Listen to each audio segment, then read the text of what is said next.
I've been reading recently that 1 in 6 people would make an offer on a house if it's by virtual viewing. That's a bit nuts. I would not do that.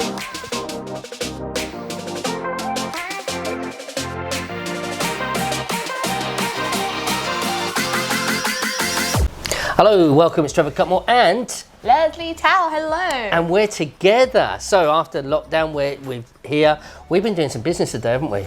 Yeah, actually with my auntie. Are we allowed to disclose a little bit about what's going on? Auntie, are we allowed? She's interpret that.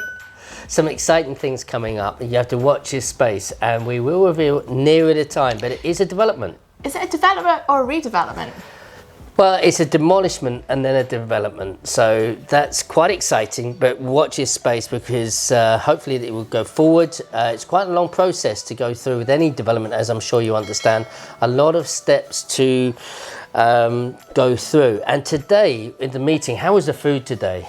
It was amazing because Trevor's daughter-in-law to be, cooked the most amazing tapas dishes. It was. Yeah, is she a Michelin chef? Yeah, like a Michelin. Not a Michelin, but a Michelin chef. It like that, yeah, really. It's really, really high class. So we're really, impressed by it, weren't we, today? Yeah, absolutely. Yeah, she's French, and they've moved over. My son, her and baby Trev. It's nice having them around. What about baby Trev? Baby Trev is the best. He is. Yeah, I was holding him for a little bit today. He's amazing. That's my grandson. His name is Ethan Trevor, but I just call him Baby Trev. You'll only ever hear me call him Baby Trev. It's nice to have your family around, though, isn't it? Because I've been here a few times, and now it's kind of like a different vibe. It's more family. Well, there's more energy in the room. Yeah, that's true. Yeah, right? Yeah, because Marie just sits in the corner. Usually. She does? Yeah, she just sits in the corner quite often. Now she sits in the corner with a baby. Yeah, with a baby in the house, there's much more energy. But look, I've been reading recently that 1 in 6 people would make an offer on a house if it's by virtual viewing. That's a bit nuts. I would not do that. Would you not? No, I would want to go and see the place. Well, it's interesting. I think... Would you do it? Well, look... In the way that they do virtual viewing now, no. But I think if it was bespoke and somebody is there on, let's say, FaceTime, real time, and say, show me that, and they're actually showing me cracks, damp, and doing things that I'm asking them to do, such as bouncing the middle of the floor on the wood. Do you know why you do that? No. Well, do you see there's a hole or if it's damp joist? No. If it's springy, it's a telltale sign for dry rot. Oh. So that would mean that you have to take out all the floorboards, all of the joists, and re-go again. So, you can't see that. And also there's a smell to dry rot that you get to know, and you can smell damp so much more. So, look, I would do a provisional offer if it was a bespoke viewing, I would. I actually can keep up with what you're saying today, and it's only because my parents were redoing their house for them. Yep. So we've stripped everything back, but we found rotting joists. How do you say it? Joists. Yeah, joists, yeah. And now we understand because they had a bit of damp coming up on the walls. Yep. But the ventilations were blocked below. Yep. So that's why the water, the moisture couldn't get out, and that's where the damp came from as well. So it all makes sense now. So look, with any property, there has to be a cavity underneath, all right? So no matter what you're standing on, there has to be a cavity.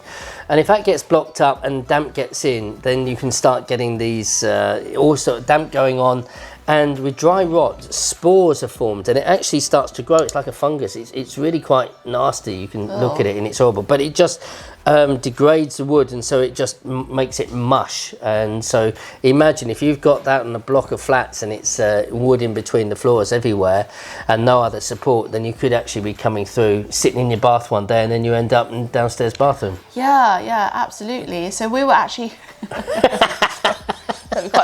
That is disgusting. Just drop from the ceiling, drop from the sky. Woo. But look, on viewings, so, if I could have a bespoke viewing, and I think that's going to be a market that may well come forward, a bespoke viewing, I would make an offer subject to a survey, but I still want to get and see that property. I made a promise to myself many years ago that I would never buy a house without seeing it.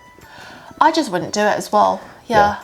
I wouldn't. Yeah. A lot of people do. A lot of people do. I think it's up to you guys, obviously, but I think that being the property developers or the property investors we are, I just don't think it's a viable option when we can actually go and see the property. But let me put it this way. Let's supposing Lesley says, Trevor, I want to buy a property investing in Lincoln. And I found one. Now, Lesley and I, we are like family, okay?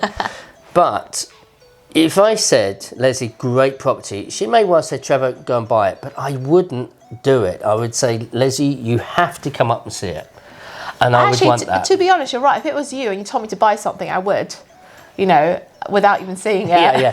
But I'd still want you to come because, and that's how friendships can get a little bit, a bit of abrasiveness in between, because you think, well, I didn't think it was that one. I didn't think it was so close to the petrol station or something like this. And you must always go and view. Golden tip, isn't it? Yeah, you should. You should if you're serious about your property investment. And it's good to learn from, learn when you're at the viewings. I think you pick up loads of stuff from that. So come on, what's going on in the property market in Cambridge?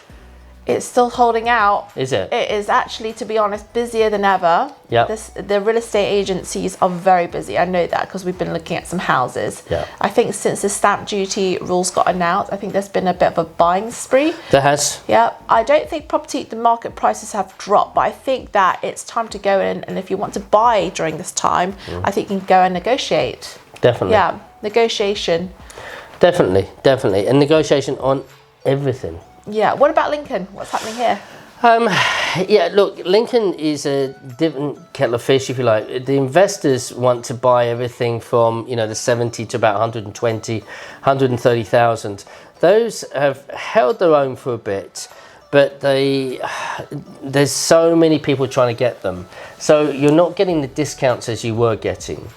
On new builds around which I'm seeing, they are not quite achieving their asking prices at the moment, but that's fine. They're moving and they're going, so that's a good thing. And it is a microeconomy in Lincoln, but I'm fully expecting a dip when the furlough finishes in October. I've been waiting for the dip and it hasn't really happened, to be honest. No, I know. You did that marketing, didn't you? Which I thought was a great time, but I don't think now, looking back, the furlough scheme, we didn't know what an impact that had on the economy, and people in Britain thinking, we can pay the mortgage, we can take a holiday and all these things. And the government did a great thing. But for two things, in my opinion, one, people with mortgages, residential mortgages that had arrears, they didn't qualify for the mortgage holidays, and I think they're the ones that needed it more than anyone. And when you get the furlough payments, I think when they are now starting to go down, I think 80%, and soon next month, it could be next month, 60%, and then it's going to stop in October. I think that's when it's going to kick in. Wow, I think so too. So I think that I think it's going to be a very interesting time. Yeah, my dad did say, don't buy anything this year. Don't buy. Yeah, my dad's a seasoned Yeah. He's like, don't buy anything this year. There's going to be a great recession coming. So we're looking at next year, he's saying. I would agree very much in principle with that. I think there are still bargains out there. If you can get off-market direct-to-vendor, I think there's potential, especially with using options. I have a friend I was speaking to yesterday. He said he's picked up 3 probate properties, really bad condition. They're going to do an exchange with delayed completion with an assignable contract. What does that mean? It means that they're going to agree to buy it. All right, you must never do this unless you have the funds to buy it. Okay, golden tip. But the exchange contracts, they're going to use their money to do up the property. So let's say it's £200,000 value now. They exchange contracts to buy it for 200. They expense £40,000 and they make the house really nice, and then they sell it, let's say 285 or 300, and they make that profit. But I would be worried doing that with an exchange with delayed completion. I wouldn't touch it, and I'll tell you why. Because by the time they finish, I think that's the end of the furlough. And I think that's where we're going to see this tipping point. And whereas you think you're going to sell at 300, you might only be able to sell at 240, and they're going to lose. Yeah, I think a lot of people are going to be losing their jobs. Yeah. Which means that they might find it hard if they've got a mortgage to repay their mortgages. Yeah. So we're probably going to be seeing an increase in defaults that will take a bit of time to kick in. So hence till next year, and then repossessions taking place. Right, unfortunately. Yeah.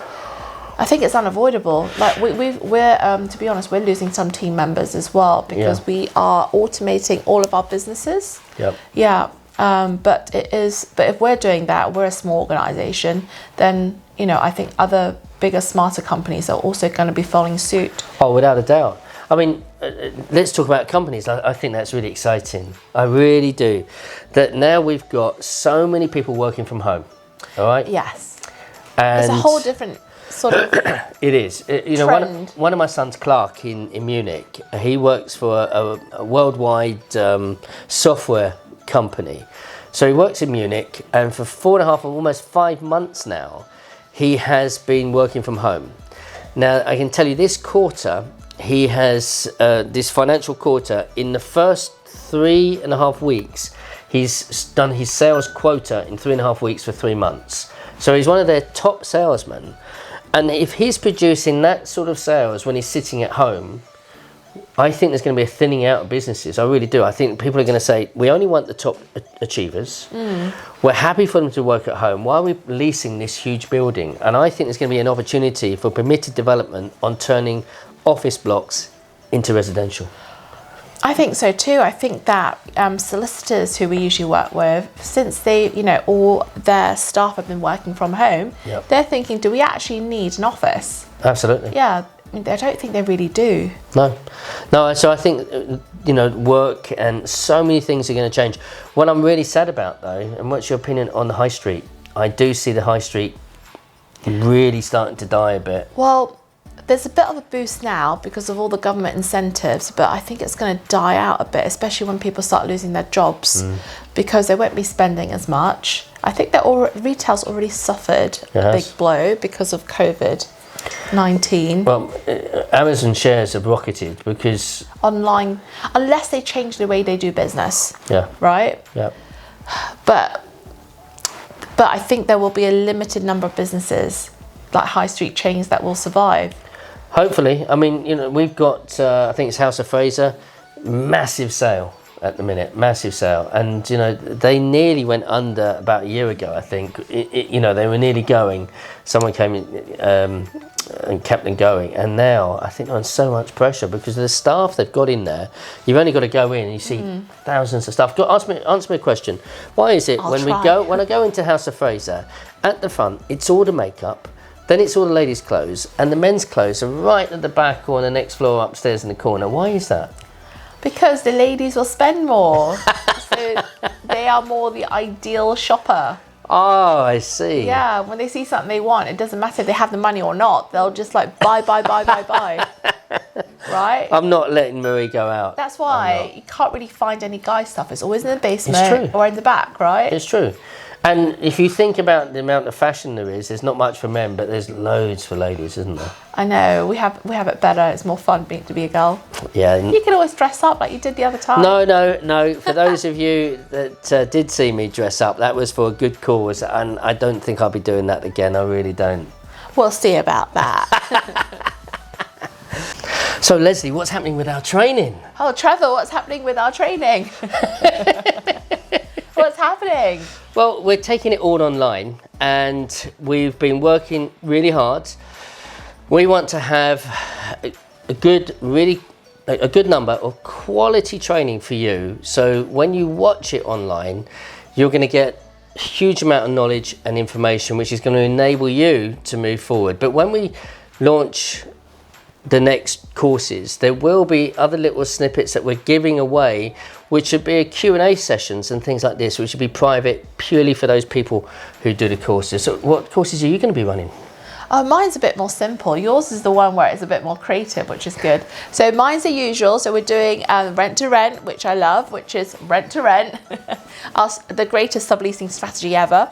And we're going to be doing service accommodation. We're going to be doing HMOs, and I'm sticking in my favorite rental model at the moment, which is single lets on steroids. Love it. And that, I'm excited. I want to watch that. That's because Trevor's now seen the power of Rightmove. I have. It's incredible, that tool. If you haven't used it for your properties, you need to contact Lesley right now. But look, what other training have we got? We have the buy, refurb, refinance. That's there, available for you. We're just getting it all together. It's online. You can purchase that and watch that. We have got the purchase lease options course as well. And you get the booklet as well. It's all there. Plus, I'm adding, when we're going to be launching webinars talking about these and obviously selling these products online, but we give you some backup help as well, which I know you're going to enjoy. And then this one I've just finished. Ta-da! Auctions.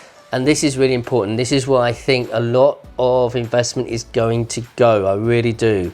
And I have a lot of experience at buying at auctions. I've got a very good friend, David Sandyman, from the EIG Essential Information Group, who I know well. And there's loads of stuff in here that is going to help you. If you're buying at auction, you must get that, because it will save you thousands of pounds guaranteed. If you don't know what you're doing, it's a very dangerous place to purchase. Yeah, so we are looking forward to announcing these when they're up live for everybody to, I think that we're going to make them quite affordable as well. Yeah. Yeah, so even though you might not have us on a one-to-one level, but at least you still have access to us in some shape, way or form. It'd be great. It'd be great. Yes. So, I think that's it. That's it. Any words of wisdom for people? What should they be doing this time, this market? What should they be doing? Sit tight, be frugal, save your money. Okay, I like it. Do as she said. God bless you. Bye-bye.